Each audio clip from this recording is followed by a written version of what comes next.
And there are other issues where sometimes people, they buy a certain phone to kind of try to show a certain status, right?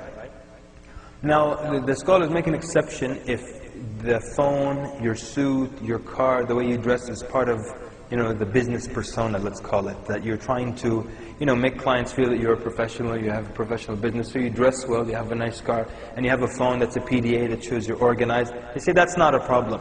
But sometimes people just try to show off and try to make some kind of a statement using other objects or objects that they own.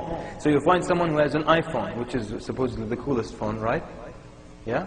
So then the guy has an iPhone, but he just wants to pull it out of his pocket and put it on the table for no reason, just to show people, I've got the iPhone, And usually this happens when someone is kind of weak, like the people you see in the streets now who play very, very loud music, right?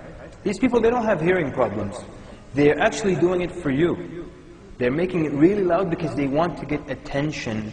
They want people to look at them as they pass by, or so that people can pay attention to their vehicle.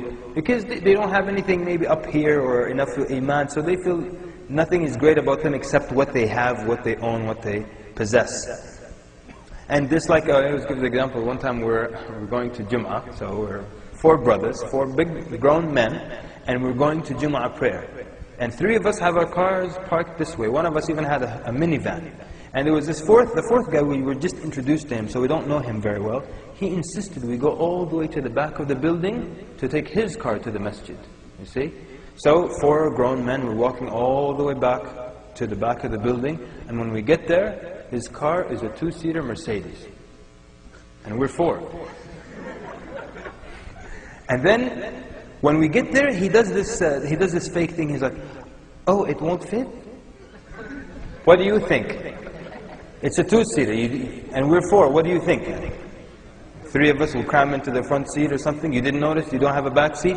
But this poor guy, he felt that he had to show us who he was by showing us his vehicle. So he brought us all the way to a 2-seater just to show us, look, this is my car. So we can look at him differently now. Like we'll respect him more because he had a 2-seater Mercedes. You joking? I have a Ford Pinto, man. Are you kidding me? And when phones first came out, those people who had cell phones when they first came out, especially in the Muslim lands, these were the coolest people on earth. And even though the phones were big and ugly, these people, there were some people who were sick. They would just, every time they saw a human being, they pretended they were on the phone, closing a serious business deal. Yeah, okay, so I'll wire the 30,000 tomorrow, inshallah. Every time a human being passed by, they did this. Some people were sick like that, but the phone told people who they were. They didn't have anything else to show for themselves. It had to be their phone. So that's some of the things that people do.